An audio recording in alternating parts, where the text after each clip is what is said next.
in an equitable framework. If we keep the pace, we are moving now beyond the blueprint. We are announcing today that on June 15th, we will be moving beyond the blueprint and we'll be getting rid of the colored tiers. We'll be moving past the dimmer switch. We'll be getting rid of the blueprint as you know it today. That's on June 15th if we continue the good work. We anticipate enough vaccines are coming into the state of California. With 2.5 million people just last week receiving the vaccine, we anticipate over 30 million people will have been vaccinated at least one dose by the end of the calendar month, with the expectation of an abundance of doses coming in from the federal government through the end of this month and into May. We can confidently say by June 15th that we can start to open up as business as usual, subject to ongoing mask wearing and ongoing vigilance. So this is a big day in terms of the pandemic and the journey that we've been on, as the mayor noted, over the course of the last year. And this is an important milestone today, that 20 million and 4 million equity mark. And this is a compliment to all of you, to the mayor, to all the work that's being done by local health officers all up and down the state of California. At the end of the day, the state vision is realized at the local level. And so again, I want to just congratulate and applaud all the local partners, the community-based organizations, all the work that's being done in a very culturally competent manner, in language, all across the state of California, in that real commitment, again, to delivering on the issue of equity. And so I want to thank the mayor. I want to thank Dr. Colfax. I also want to thank Dr. Galley, who has led the charge. We've had a blueprint in place in this state for 31 weeks now. And by the way, 16 counties are moving today into less restrictive tiers in that blueprint, which is further progress. But no one has been more enthusiastic than moving beyond the blueprint than Dr. Galley, but soberly and thoughtfully, led by data, led by disease prevalence, looking day in, day out, hospitalizations and ICUs, tracking these mutations, and I'll close on that point. We're very mindful of the variants. We're very mindful of mutations. We have sequenced as much or more than any other state. The genomic sequencing that this state does is second to none. 851 UK variants we have sequenced in the state, 10 South African variants, 35 Brazilian variants, close to 9,400 West Coast variants. And we are also tracking a number of other variants, new one from India, which got a little bit of attention this week, this double mutant, this double variant, and also mindful of variants coming from the East Coast, including a New York variant. This is really a race, these vaccines, against the variants, against the mutations. And that's why, again, I will end as I began. It is incumbent upon all of us not to announce mission accomplished, not to put down our guard, but to continue that vigilance that got us where we are today, the lowest case rates, positivity rates, that is, in America. We are seeing bright light at the end of the tunnel. And on June 15th, all things being equal, we continue that good work. We'll have moved beyond that blueprint, and we'll be opening up this economy and business as usual. So with that, we're happy to take any questions. And again, just want to thank everybody for all their extraordinary work. Thank you, Governor. Guy Marzorati with... sorry. We're doing over there. Sorry, Guy Marzorati with KQED. Question about the Coliseum vaccination site. We heard confidence from the Vice President and Senator Padilla yesterday that that site could be extended past next week. In a meaningful way to the public. The issue, again, is constraint. The issue is supply, manufactured supply. So we're working with the county. And in the case of Northern California, specific to Alameda County, working with two counties, working with Alameda County and Contra Costa County, forming a regional partnership with FEMA, Cal OES, with those two counties, and we'll be matching the allocations coming from those two counties with the state allocation of vaccines.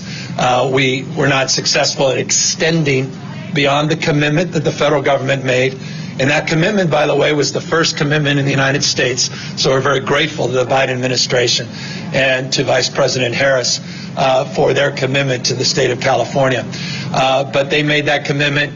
They said when that commitment ended, they held to their word, and now we'll be taking over at least the vaccine supply component and matching it with the counties. Hey, Governor, thanks for doing this. This is Ben Christopher with Cal Matters.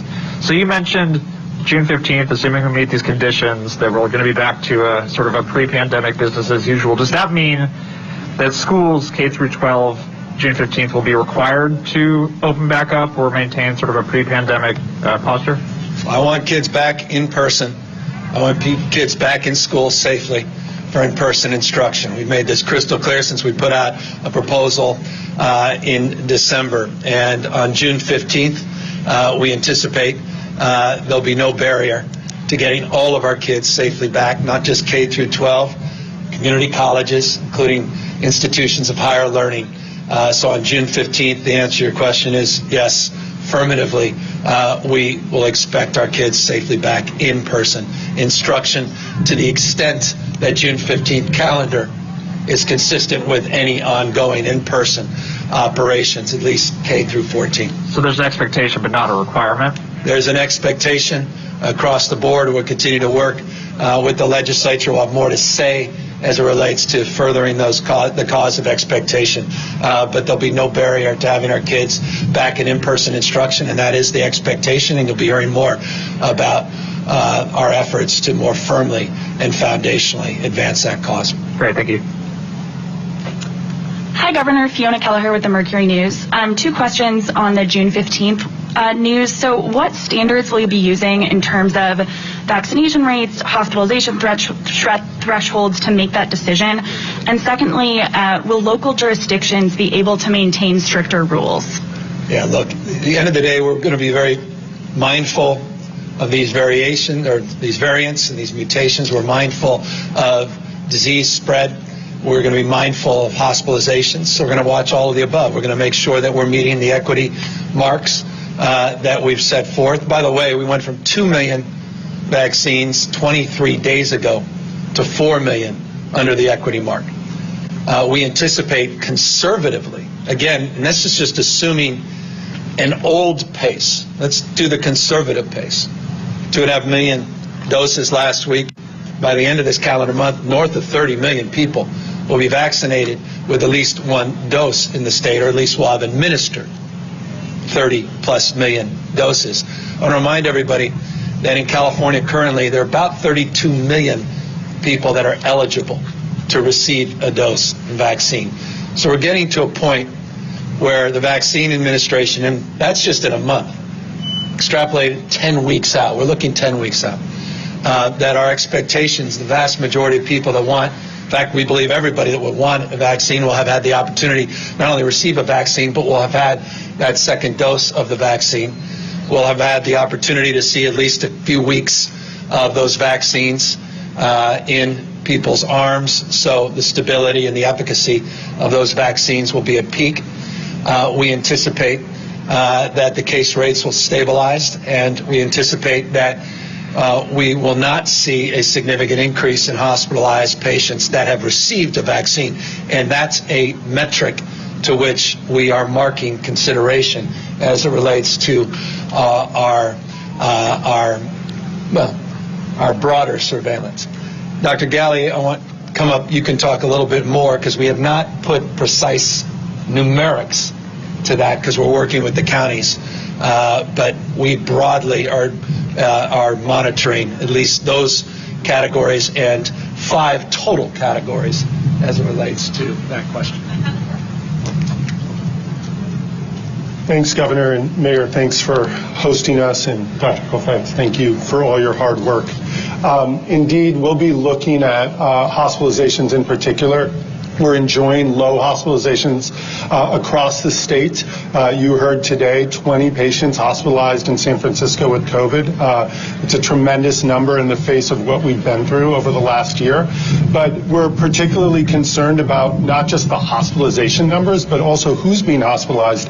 Are those who've received the vaccines being hospitalized? We're looking internationally on the East Coast and the Midwest, and we're seeing many of those who are hospitalized today with COVID as those who have not yet received the vaccine. So the governor's point that this is a race, basically, between vaccines and variants and additional cases is key. So we're going to keep a close eye, not just on that hospitalization rate and number, but actually understanding who's in the hospital and whether those who are vaccinated are the ones who are hospitalized. If that is the case, and we see a number of people who are hospitalized that have received the vaccine, that's a different level of concern, and we'll be talking about that, like the governor said, with our local partners. Looking at vaccine supply, we often talk about accessibility, ability to get a vaccine in a timely way. So looking at, what's reasonable to get a vaccine, a couple of weeks from people's interest to being able to get that vaccine appointment is going to be a key marker that we'll be watching closely. Taking feedback from our county partners, our pharmacy partners, our federally qualified health centers, our big health systems to make sure that all individuals who are eligible have a chance to get vaccinated in a timely way. And then looking at that approximately 8-week period, a couple weeks to get the vaccine or to get the appointment, and then about 6 weeks further down the road to see both shots administered. And then that couple of weeks to begin to see peak antibody response so people can enjoy that protection and move around the state and our counties with confidence. Governor, follow up on the Oakland Coliseum site. With the state allocating and matching that allocation with the counties, ultimately, what are the numbers going to be like in terms of the number of people getting vaccinated at that site under the FEMA plan and under the plan with the state and the counties? Yeah, we're working through the details. It's, again, it's determination on the basis of what those two counties could put up, and we'll match the same down in Southern California. So they currently are operating at about 6,000 a day. They have a couple mobile sites. In addition to that, anywhere from 6,000 to 7,500, depending on the day. So baseline of about 42,000 a week. But remember, this is not a zero-sum game. They're significantly increasing supply directly to pharmacies coming from direct allocations from the federal government, Walmart, Costco, among others last week, new pharmacies that are part of the pharmacy program. We're also increasing the number of options in federally qualified health centers. So there's multiple strategies. When these two FEMA sites came up, we're living in a different frame, a different world. Mass vaccination sites now represent just those two sites, a little less than roughly 3% of the statewide distribution and allocation of vaccines. So we're in a different place. Those sites are important. They're up. They're operational. They're turnkey. We want to keep them up. We've been crystal clear with the federal government about that. We tried hard to get more direct doses of the vaccine. They're competing. We're competing with 50 other states. I can assure you, it's just for what it's worth. I've talked to a number of governors, a little envious that California got 2 sites, and we were the first state to get the 2 sites. Many other states, vast majority, haven't even gotten 1 site. So that's what we're competing up against with the federal government. So they made commitment to us. They fulfilled that commitment. And now we're working through with the counties to figure out what their doses are on the basis of this. The reason we can't answer that question is that the question requires new updated information from the federal government.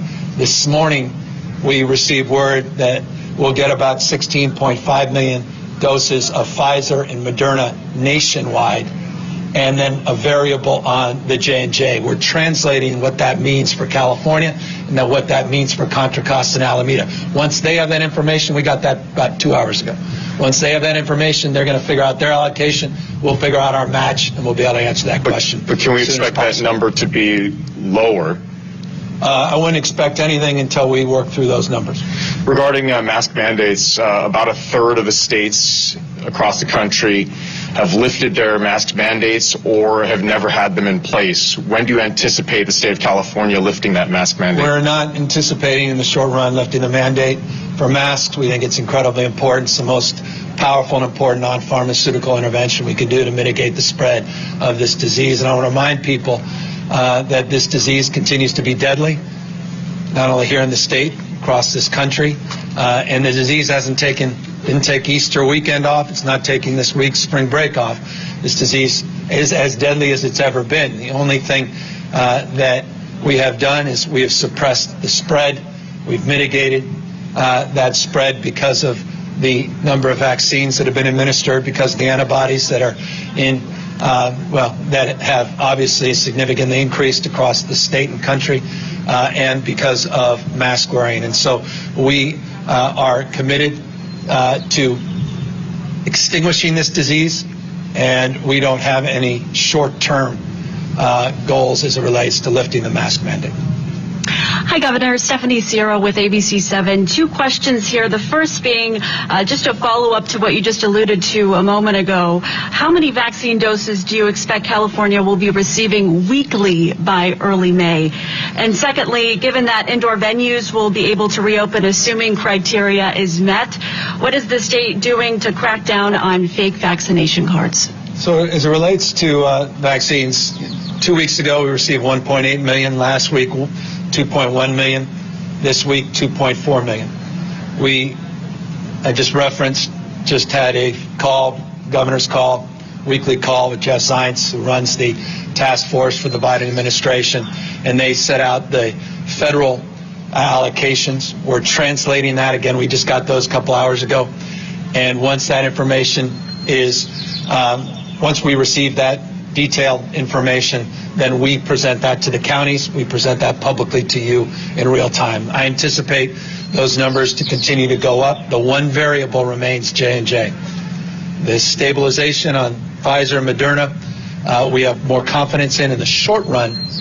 J&J, we have lots of confidence in the medium run and long run, meaning the short term with J&J variability begins to give way to more confidence in May that J&J will substantially come in at a much higher and more predictable number of manufactured supply. But the issue of supply, we have confidence that the numbers will continue to tier up, and that by May we'll be in that frame that President Biden made clear a few months back when he said by May every eligible American that wishes to access and get a vaccine will have the ability to schedule that access.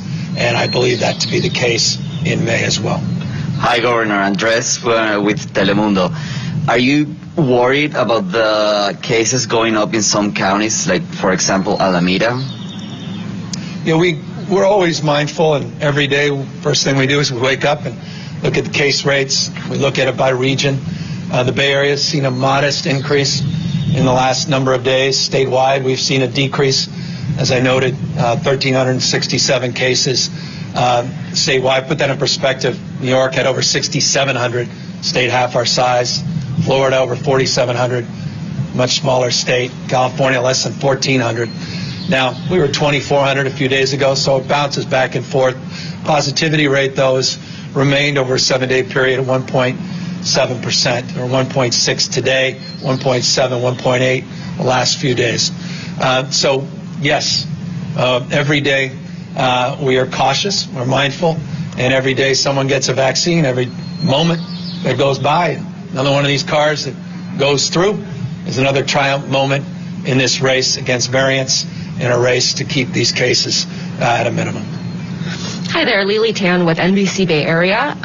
How can you ensure people from other states who have lax rules about COVID don't come into California and reintroduce COVID into our population when we are moving towards herd immunity?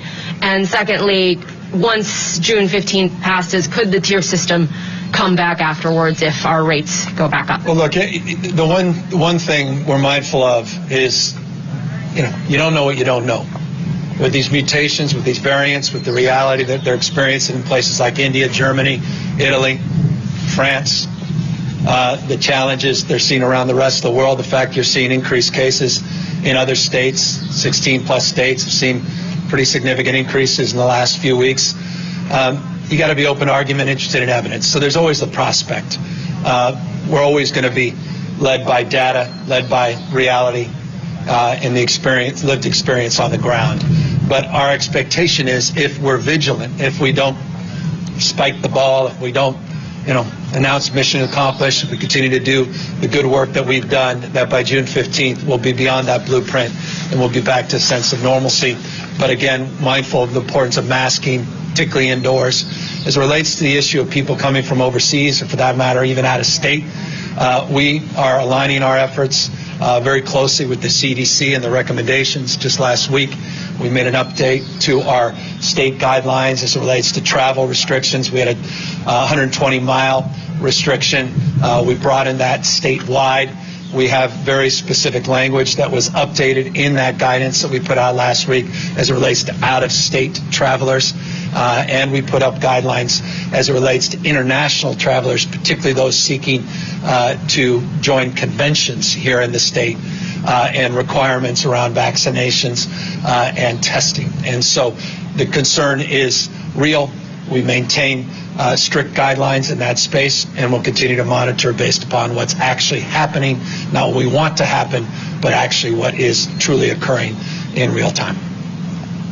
Hi, Governor. Megan Bobrowski from the San Francisco Chronicle. I have two questions. First one is, come April 15th, will the state be able to meet will the supply be able to meet the demand for vaccines, and will people be able to sign up early before April 15th to get the vaccine?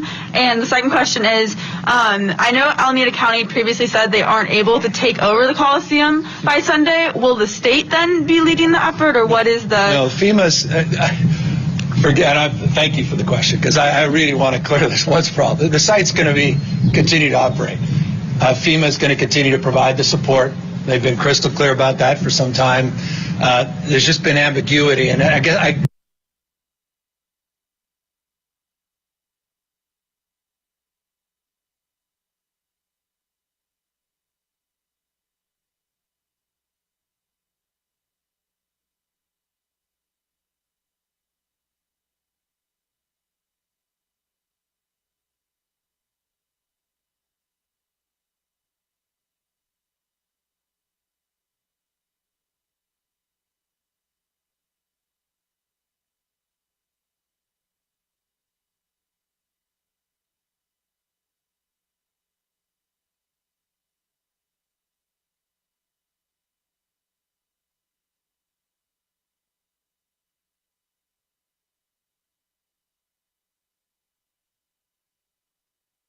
And maybe you didn't vote for me. Arnold, newsflash, I voted for Gray Davis. But no matter who you voted for, or if you didn't vote at all, it doesn't change.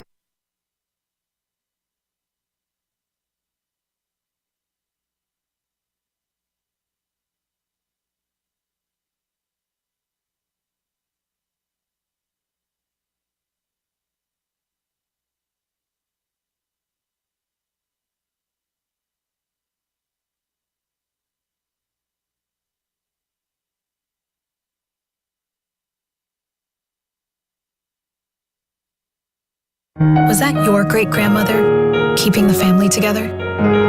Was that your grandfather? in anticipation. And at the end of the day, the state vision is realized at the local level. And so again, I want to just congratulate and applaud all the local partners, the community-based organizations at the local level.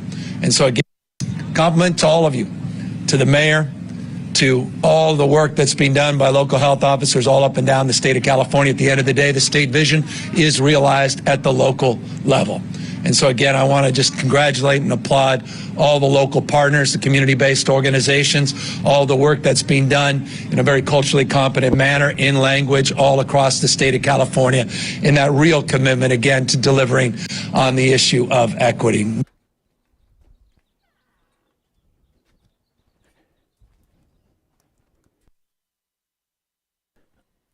There you go. See if we're, yeah, we're hitting on that, looks like. Gavin Newsom just finished up his press conference. Let me see if I can switch over to the aforementioned, yes, here we go. Oh, it's a little dark. If we can get the darkness is from the announcement, the so-called opening, non-reopening by Gavin Newsom going on, as he just explained, or you heard him. First off, his site on his YouTube channel was not available to you or me or anybody else as far as the sound. They muted the sound on the official California Gavin Newsom YouTube channel, so we had to work for some alternative sites to do that, to get that in, courtesy of KTLA and CBS, as we tried to piece together the press conference as we did. It's not, you're not getting, expected, maybe, possibly, if X, Y, and Z happens, we might open up fully by June 15th on that. Then you heard the variants coming on, well, and you've heard the Olsterholm, the epidemiologist that we had on the show yesterday from the tapes on Meet the Press, of how this new variant's coming in and it's affecting the kids and school closings and all this other, and we might not be able to open them up and yada, yada, yada, yada, yada. As it goes on and on and on with this whole thing we do each and every day. We play this little charade with Gavin. You know darn well, if there wasn't a recall going on, there would be no, and absolutely no, reopening or even talk of it. Which is probably, most likely, 98.7% chance of what you're going to get. You heard the part about the schools. Well, they asked direct question, are you requiring schools to open on June 15th? No, we're just hoping they might possibly, if the Wizard of Oz comes back and we all skip merrily down the street, and if we obey the mask mandates and that, and if you're really, really, really, really good, we might open the schools. But it was never a requirement. He never said that, and he was asked it 2 or 3 times. So his words ain't worth an ish. As usual, from Gavin Newsom.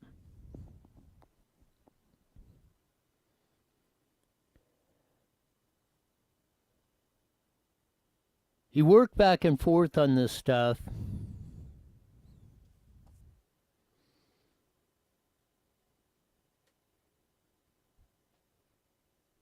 And again, he said, and specifically said, he was not lifting the mask mandate even after June 15th. No matter what. He will never, well, let's not say never, 99.999% chance he is never lifting the mask mandate. The only way the mask mandate or any of this, or schools are going to be open, or life returns to normal as it was before January of 2020, is the day Gavin Newsom is recalled, steps out, and is escorted out of the governor's mansion, the governor's office in Sacramento, and we say, sayonara, you piece of ish.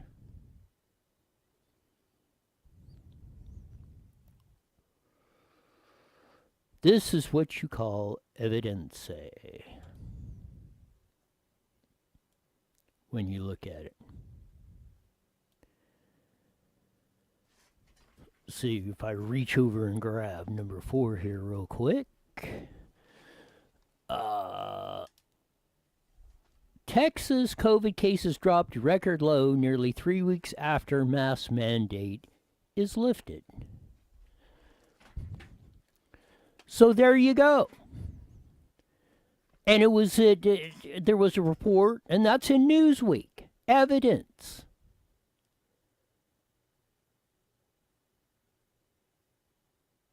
Mask mandate dropped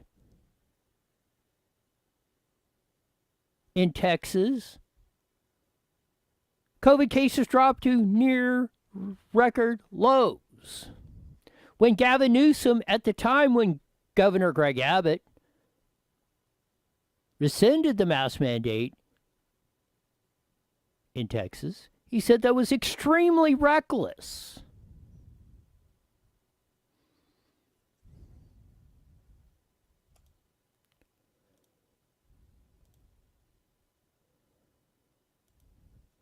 We brought it to you before many times.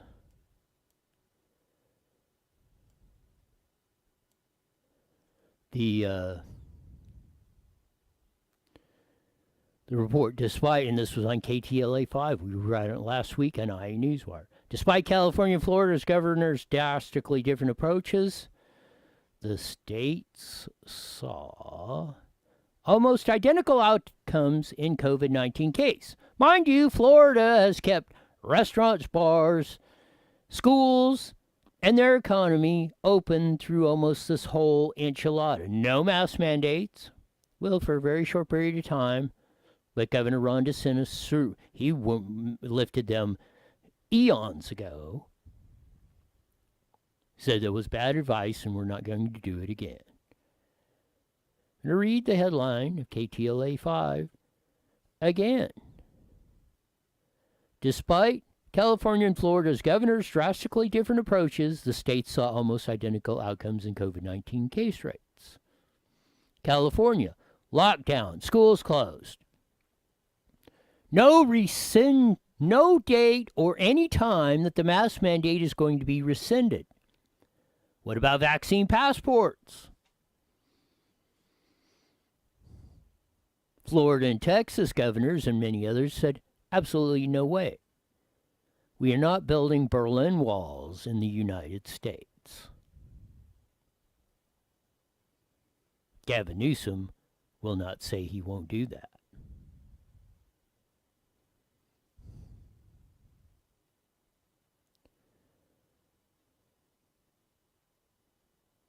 So if you want to continue with the lockdowns and being treated like a kid in this yo-yo cycle of maybe if you obey strictly 100% of what we say, we might give you a cookie.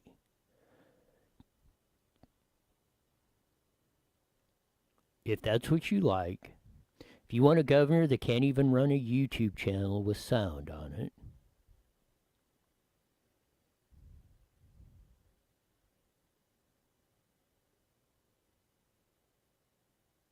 with all the resources available to the governor of the state of California, for crying out loud.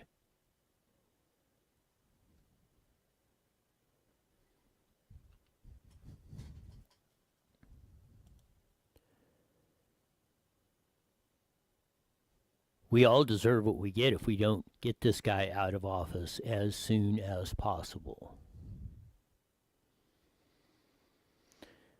Recall will be on. We'll talk more about this at IE Newswire Live as we start on Facebook, Twitch, and YouTube at 5, and then roll into the Mighty Met 1490 KMET at 5:30, broadcasting on the AM band all across the Inland Empire. So unless something else amazing breaks, until 5 o'clock, see ya!